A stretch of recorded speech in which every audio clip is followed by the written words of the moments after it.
दोस्तों नमस्कार। दोस्तों मैं विमल शाही आप सभी लोगों का अपने चैनल में स्वागत करता हूं और उम्मीद करता हूं कि आप लोग सब लोग स्वस्थ होंगे एवं मस्त होंगे। सभी राष्ट्रवादियों और सनातनियों से ये निवेदन रहेगा कि आप लोग मेरे चैनल को सब्सक्राइब कर लीजिए और वीडियो को लाइक एवं शेयर भी कीजिए। दोस्तों हम लोग बात करने जा रहे हैं लालू प्रसाद यादव और उनकी फैमिली के बारे में, परिवार के बारे में। आज दिल्ली के राउज एवेन्यू कोर्ट में लालू प्रसाद यादव और उनके पूरे परिवार के ऊपर land for job scam case के मामले में आरोप तय कर दिए गए। अब हम लोग ये समझने का कोशिश करेंगे कि ये पूरा मामला क्या था और कैसे लालू प्रसाद यादव इसमें दोषी साबित हुए हैं, आरोप तय इनके ऊपर हुआ है। अब और इसके बाद आगे क्या होगा। तो दोस्तों मामला है उस समय का जब लालू प्रसाद यादव इस देश के रेल मंत्री हुआ करते थे और लालू प्रसाद यादव ने रेलवे में वैकेंसी निकालकर बहुत सारे लोगों को उसमें नौकरी दिए हैं और उस नौकरी के बदले उन्होंने उनका जो जमीन है अपने नाम, अपने परिवार के नाम, अपने परिवार के कंपनी के नाम लिखवाया है। लालू यादव ने न सिर्फ जो जान पहचान है अपने सगे भाई के भी बच्चों की नौकरी लगवाई है रेलवे में और उनकी भी जितनी भी जमीनें थी सब अपने नाम लिखवा ली। तो ये जब मामला आया है तो ये पूरा प्रोसीडिंग में चला है। एक लंबी लड़ाई लालू प्रसाद यादव ने कोर्ट में लड़ी है और ये मामला जो है बहुत टाइम से चलते जा रहा था। लालू प्रसाद यादव ने कोर्ट में अपील की कि भैया अभी दो चुनाव है बिहार में, अभी इसके ऊपर फैसला मत लीजिए, और मतलब जो भी अपना पॉसिबल था विद इन द जुडिशरी के फ्रेमवर्क में उन्होंने इस प्रोसेस को टालने का कोशिश किया।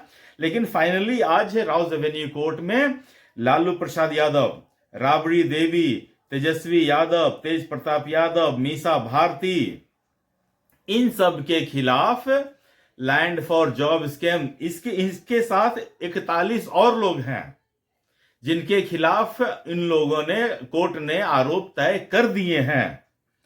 और जो धारा लगाया गया है वो आईपीसी की धारा 420 और 120 भी लगाई गई है। इसके साथ ही प्रिवेंशन ऑफ करप्शन एक्ट की धारा 13A के तहत भी इनके ऊपर आरोप लगाया गया है। तो कोर्ट ने अपने ऑब्जर्वेशन में क्या क्या कहा है ये सुनिए। कोर्ट ने कहा है कि प्रिवेंशन ऑफ करप्शन के तहत धोखाधड़ी और आपराधिक साजिश रचने का, लालू प्रसाद यादव और उनके परिवार के ऊपर धोखाधड़ी और आपराधिक साजिश रचने का आरोप लगा है। और इसके साथ ही यह भी हुआ है कि लालू प्रसाद यादव ने अपने पद का दुरुपयोग किया है। उनको जो मंत्री का पद मिला था, अपने पद क्या गलत दुरुपयोग किया है और अपने पद का इस्तेमाल करते हुए लोगों को नौकरियां बांटी हैं और उसके बदले में जमीन उनकी लिखवाई है।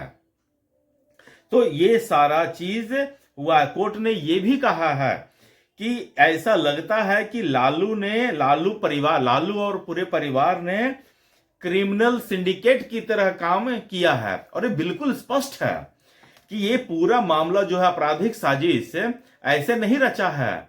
लालू प्रसाद यादव ने जमीन पहले एक कंपनी के नाम लिखवाया, ठीक है ना, बाद में लालू परिवार ने, लालू, राबड़ी देवी, तेजस्वी यादव, मीसा भारती ने बहुत ही औने पौने दाम में उस कंपनी को टेक ओवर कर लिया। तो इससे उस कंपनी की जितनी जमीनें थी ऑटोमेटिकली लालू परिवार के पास आ जाती है।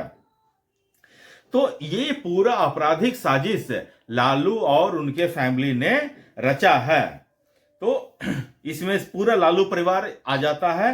लालू यादव आ ही गए, राबड़ी देवी आ ही गई, तेजस्वी यादव आ ही गए, तेज प्रताप आ ही गए, मीसा भारती आ ही गए, रोहिणी आचार्य भी है, हेमा यादव भी है, जितने भी हैं।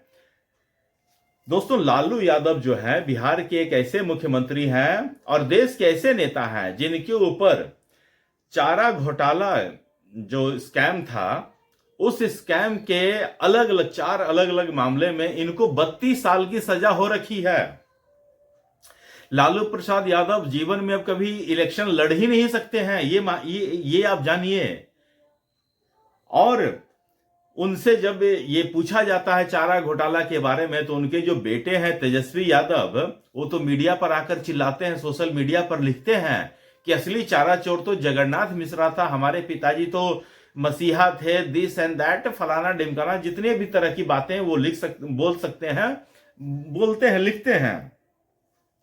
इसमें क्या बोलिएगा तेजस्वी यादव, ये तो प्योर एंड, उसमें तो मान लेते हैं आप जगन्नाथ मिश्रा को घसीट ले आए, ये और दूसरे लोगों को घसीट लाते हैं, ये तो प्योर आपका फैमिली का प्राइवेट बिजनेस है, ये जो है लैंड फॉर जॉब स्कैम। और लालू प्रसाद यादव, आप जिंदगी में कुछ किए ना किए हैं पता नहीं, आपने कितना गरीबों का भला किया है, कितनों सामाजिक उत्थान का काम किया है, ये मुझे नहीं मालूम है, लेकिन आप एक ऐसे पिता बन चुके हैं जिन्होंने अपने बच्चों को शिक्षा नहीं दी, और उसके साथ साथ अपने बच्चों को जेल जाने का पूरा व्यवस्था कर दी है इसी जीवन में। ये जो लैंड फॉर जॉब स्कैम है, इसमें जब मुकदमा अब चलेगा, ये आज जो आरोप तय हुआ है उसके बाद अब ट्रायल चलेगा, और मुझे लगता है कि इसको फास्ट ट्रैक कोर्ट में डाल के इसको जल्दी से मुकदमा खत्म करने की कोशिश की जाएगी, और जिसको जितना जेल बनता है वो जेल जाएगा। तो नेता लोग तो अपने स्वार्थ के लिए अपनी बलि तो चढ़ाते ही हैं, अपने बच्चों की भी बलि चढ़ा दे रहे हैं, ये देखने में आ रहा है। और दोस्तों, अभी जैसे कि ये जब आरोप तय हुआ है, तो बीजेपी, जेडीयू और आरजेडी में जुबानी जंग चल रही है। बताइए, आरजेडी कह रहे हैं कि लालू यादव से आप जमीनी लड़ाई लड़ नहीं पा रहे हैं, तो आप झूठे मुकदमे करके उनको फंसा रहे हैं। भैया, किस बात की लड़ाई? लालू प्रसाद यादव 2005 से 2025 20 साल से बिहार की सत्ता में है ही नहीं, और अभी अभी चुनाव हुआ है कुछ दिन पहले। आपके लालू प्रसाद यादव की जितनी भी जमीनी लड़ाई थी ना, उसको बीजेपी और जेडीयू ने ध्वस्त करके रख दिया है। आप 20 साल के एंटी इनकम्बेंसी को भुना नहीं पाए हैं, और आप जमीनी लड़ाई की बात करते हैं। किस बात की लड़ाई? आप बिहार में कहीं एग्जिस्ट ही नहीं करते हैं।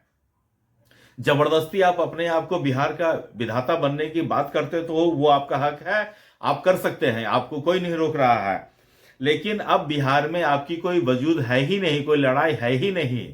मुझे 2025 के चुनाव में मुझे लगा था कि कुछ फाइट होगा, कुछ ज्यादा सीटें लाएंगे, लेकिन कहीं कुछ नहीं था। मैं चुनाव में बिहार में ही था, मुझे लगा था कि जमीनी स्तर पर कुछ फाइट होगा, कुछ भी नहीं, वन साइडेड विक्ट्री था बीजेपी और जेडीयू का। तो अब आप ये कह ही नहीं सकते हैं कि झूठे मुकदमे, और झूठे मुकदमे ये कैसे? ये मुकदमा उस समय हुआ है जब आपकी सहयोगी कांग्रेस सरकार में थी। आपके सहयोगी ने ही आपके खिलाफ ये जांच किया है और आपको फंसाया है। और लालू प्रसाद यादव तो पता नहीं किस चीज का है, कांग्रेस ने इमरजेंसी के दौरान उसको जेल भेजा, ठीक है, लेकिन कांग्रेस जो है, लालू प्रसाद यादव जो है, वो कांग्रेस के ही गुण गाते हैं। 1996 में चारा घोटाला जब हुआ था, तो उस समय भी सेंटर में कांग्रेस की ही सरकार थी। कांग्रेस ने ही लालू प्रसाद यादव को जेल भेजा, लेकिन फिर भी लालू प्रसाद यादव कांग्रेस के ही साथ रहेंगे और गाली देते हैं बीजेपी को। बीजेपी ने तो कुछ किया ही नहीं है, सारा मामला कोर्ट का है और कांग्रेस का है। उसके बाद सोचिए, राहुल गांधी ने वो अध्यादेश फाड़ दिया था जिसमें किसी को अगर 2 साल की सजा होती है तो उसके बाद चुनाव नहीं लड़ पाएगा। तो मनमोहन सिंह ने उसको उस नियम को खत्म करने के लिए अध्यादेश लाया था, और महामूर्ख राहुल गांधी ने उसी अध्यादेश को फाड़ा था, जिसके चक्कर में आज लालू प्रसाद यादव देश के कोई भी चुनाव लड़ नहीं सकते हैं। लेकिन लालू यादव अलायंस करेंगे कांग्रेस के साथ और गाली देंगे बीजेपी को। बीजेपी का तो कहीं कुछ रोल ही नहीं है, बीजेपी तो सिर्फ सेलिब्रेट करने में लगी हुई है, क्योंकि ऐसे लालू प्रसाद यादव बिहार के कलंक हैं, और ऐसे भ्रष्टाचारी आदमी को अगर किसी भी न्यायालय द्वारा सजा होता है तो ये एक बहुत ही हर्ष की बात है। और तमाम तमाम जितने भी भ्रष्टाचारी हो, चाहे वो किसी पार्टी के हैं, उनका फाइनल डेस्टिनेशन तो जेल ही होना चाहिए। और लालू प्रसाद यादव और उनके खिलाफ ये मामला चला है और अभी इसके ऊपर मुकदमा चलेगा, मुकदमा फेस करेंगे, देखते हैं क्या होता है भविष्य में। तो दोस्तों, मुझे आज के लिए इतना ही अपडेट देना था। आप लोग अपना ख्याल रखिए, स्वस्थ रहिए, मस्त रहिए। तब तक के लिए नमस्कार, बाय।